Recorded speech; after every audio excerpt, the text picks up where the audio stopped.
Panduan KPPS Pemilu 2024.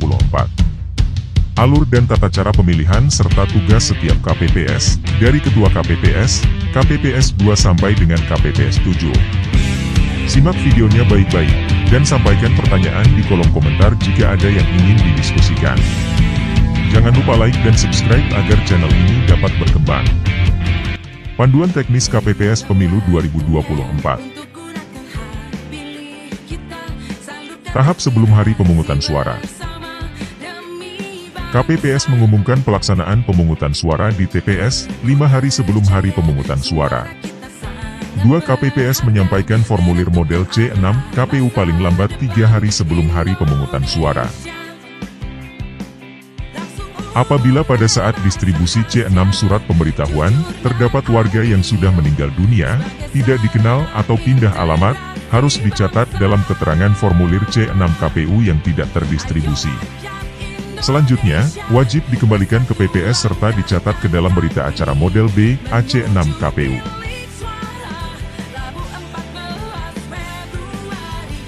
Tiga KPPS mendirikan TPS 1 hari sebelum pemungutan suara. Dalam pembuatan tempat pemungutan suara, KPPS harus memperhatikan beberapa aturan dasar diantaranya. Panjang minimal 10 meter kali lebar minimal 8 meter atau disesuaikan dengan kondisi setempat. Harus mudah diakses, terutama untuk disabilitas dan lansia. Apabila dibuat di ruang terbuka, pastikan terlindung dari sinar matahari dan hujan. Pastikan kerahasiaan pemilih terjaga.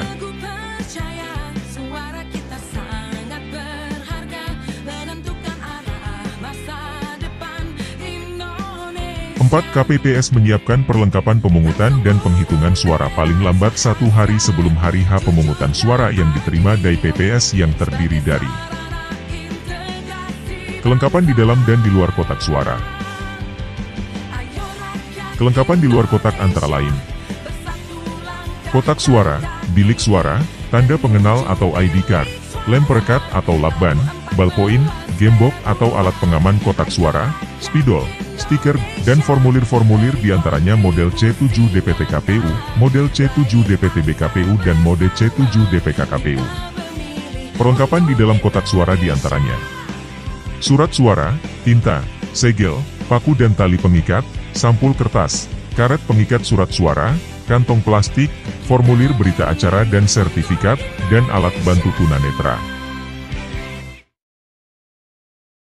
Tahapan persiapan pemungutan suara. Pada hari pemungutan suara, Ketua KPPS dan anggota KPPS sudah harus berada di TPS, selambat-lambatnya pukul 6 waktu setempat. Pada tahapan persiapan pemungutan suara, KPPS melaksanakan tugas diantaranya memeriksa TPS, peralatan dan kelengkapannya, memasang salinan DPT, DPTB, DPC, DCT anggota DPR, DPD, DPRD Provinsi dan DPRD Kabupaten atau Kota pada papan pengumuman. Menempatkan kotak suara masing-masing jenis pemilu di dekat KPPS 6 secara berurutan sebagai berikut. Kotak Presiden dan Wakil Presiden, kotak DPR RI, kotak DPD RI, kotak DPRD Provinsi, dan terakhir kotak DPRD Kabupaten. Tahapan pelaksanaan pemungutan suara. Pukul 7, Ketua KPPS membuka rapat. Pengucapan sumpah janji seluruh anggota KPPS dan petugas ketertiban TPS, dipandu Ketua KPPS. Apabila pada pukul 7, saksi, pengawas TPS atau pemilih belum ada yang hadir, maka rapat ditunda 30 menit, dan selanjutnya dapat dilanjutkan walaupun saksi, pengawas dan pemilih belum hadir. KPPS membuka kotak suara, mengeluarkan dan menghitung surat suara. Jumlah surat suara dan kelengkapan lain yang ada di dalam kotak, dicatat oleh KPPS 2. Ketua KPPS menunjukkan kotak suara telah kosong kepada para pemilih, saksi dan pengawas TPS lalu mengunci kembali kotak tersebut. KPPS mempersilahkan pemilih memasuki TPS dengan memberikan C, pemberitahuan dan menunjukkan KTP elektronik, atau suket serta jari pemilih. Pemilih yang terdaftar di dalam DPT tetapi tidak membawa model C6 pemberitahuan, dapat mendaftar dengan menggunakan KTP elektronik atau suket. Setelah diverifikasi oleh KPPS 5, pemilih dipersilahkan duduk di tempat yang telah disediakan. Ketua KPPS menjelaskan aturan dan tata cara pemilihan, dan diulang setiap minimal 30 menit selama proses pemungutan suara berlangsung. Ketua KPPS memanggil pemilih sesuai antrian dan mendahulukan pemilih berkebutuhan khusus, orang tua atau ibu hamil untuk melakukan pemberian suara. KPPS 4 meminta kepada pemilih yang akan menggunakan hak suaranya untuk terlebih dahulu bertanda tangan pada daftar hadir pemilih. Apabila surat suara yang diterima rusak, dapat diberikan surat suara pengganti, hanya 1 kali.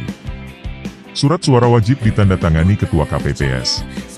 KPPS 2 dan KPP 3 membantu Ketua KPPS mengisi nama kecamatan, kabupaten dan provinsi pada surat suara, dan memastikan, memberikan surat suara yang benar sesuai jenisnya. Keterangan memasukkan surat suara yang benar. KPPS 6 memandu pemilih untuk memasukkan surat suara yang telah dicoblos dengan urutan. Surat suara warna abu-abu untuk calon presiden dan wakil presiden. Surat suara kuning untuk DPR RI. Surat suara merah untuk DPD. Surat suara biru untuk DPRD provinsi. Surat suara hijau untuk DPRD kabupaten kota. Selanjutnya KPPS 7 memastikan pemilih mencelupkan salah satu jari tangan ke dalam tempat tinta sampai pangkal kuku. Pada pukul 12, Ketua KPPS mengumumkan bahwa pemilih DPK diberi kesempatan untuk memberikan suara di TPS. Pada pukul 13, Ketua KPPS mengumumkan bahwa pendaftaran pemilih telah ditutup, dan hanya memberikan kesempatan kepada pemilih yang telah terdaftar dalam daftar hadir pemilih, dan sedang menunggu antrian, untuk menggunakan hak suaranya. Pelaksanaan penghitungan suara. Ketua KPPS dibantu anggota KPPS memasang formulir model C1 plano di papan pengumuman. Ketua KPPS menghitung jumlah surat suara yang tidak digunakan, surat suara yang dikembalikan oleh pemilih karena rusak atau keliru coblos.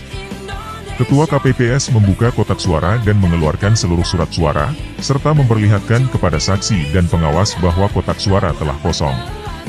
Ketua KPPS menghitung jumlah surat suara yang telah dikeluarkan. Ketua KPPS membuka surat suara dan meneliti hasil surat suara. Ketua KPPS membacakan hasil penelitian surat suara dengan suara yang terdengar jelas, sah tidak sah. Anggota KPPS 2 mencatat hasil pembacaan Ketua KPPS ke dalam C hasil. Anggota KPPS 3 membantu KPPS 2 untuk membuka halaman C hasil.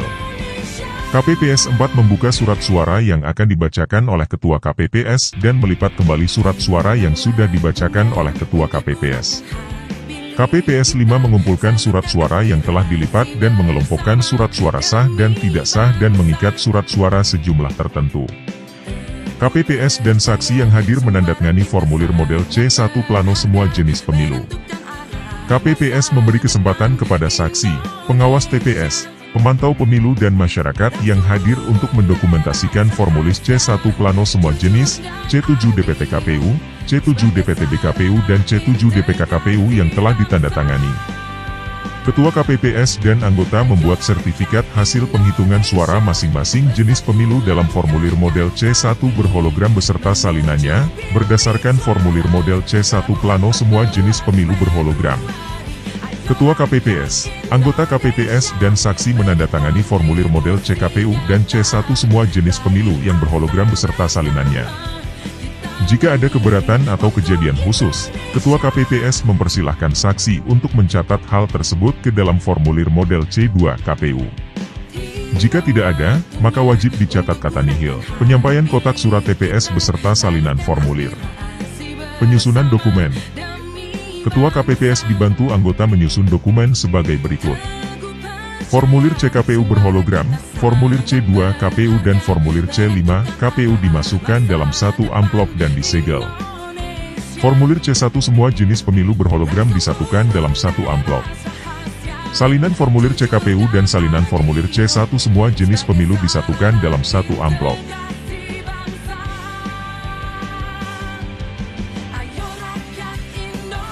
CKPU model C2 KPU, C5 KPU dan model C7, C1 semua jenis pemilihan dimasukkan ke dalam kotak presiden dan wakil presiden.